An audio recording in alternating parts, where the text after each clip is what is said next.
Welcome back to another tutorial on using Comet Web Edition. What we're going to cover in this one is Windows users accounts and how those interact with Comet accounts. And what you want to be sure is that for any of your kids who are logging into your computers that they have an account for themselves and that administrative rights for those accounts are not active. You don't want your kids logging in as administrators because they can pretty much do whatever they want, and there's not any protection software or parental controls or monitoring software that they can't get around or circumvent if they do have administrative access. Not to mention most viral attacks and bad things that happen to your computer originate from having administrator access anyway, so in general it's just kind of a bad thing to do. So the way that we control whether someone has administrative access, or if we want to add users that again will be users in Comet as well, is we go into the account administration in Windows, which is very easy to do.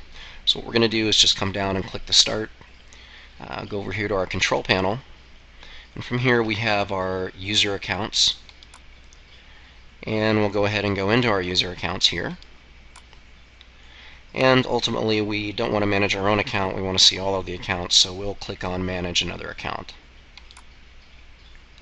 Now here we see a list of all of the users that we have currently on the computer.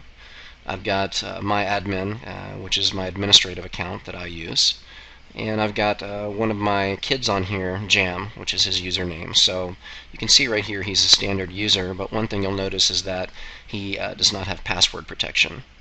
So we can click on Jam and actually go in and administer that account. We could add a password if we want, which is probably highly recommended.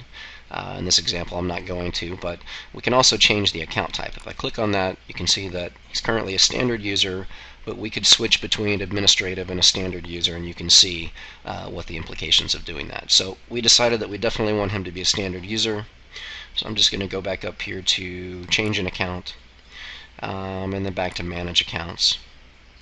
And what we want to do is end up adding 2 additional accounts for the other 2 kids that will be logging into the computer.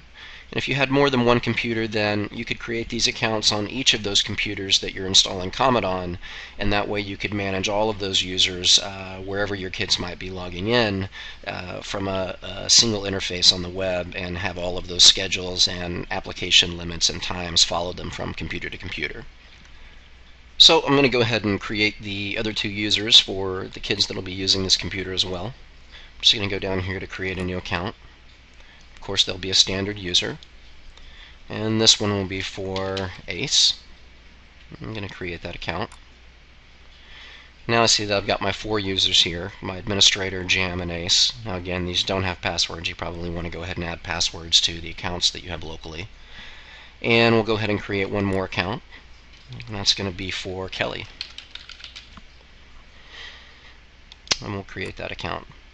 So now, once Comet is installed, or we go back and update the users in Comet from the desktop agent, we'll find that all of these users will be available to control through Comet, to control how much time they spend on applications, and whether we want to limit or restrict certain applications, and other types of features that you'll learn about in other video tutorials. So again, just remember that your kids should not have any administrative access.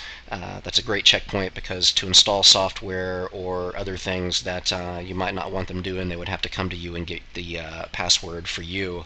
You'd have to type that in to allow them to have that benefit of installing software and doing other things. So that's pretty much it for this tutorial. Be sure to visit the website to see the full collection of tutorials and pick the topic that you'd like to learn more about. Thank you.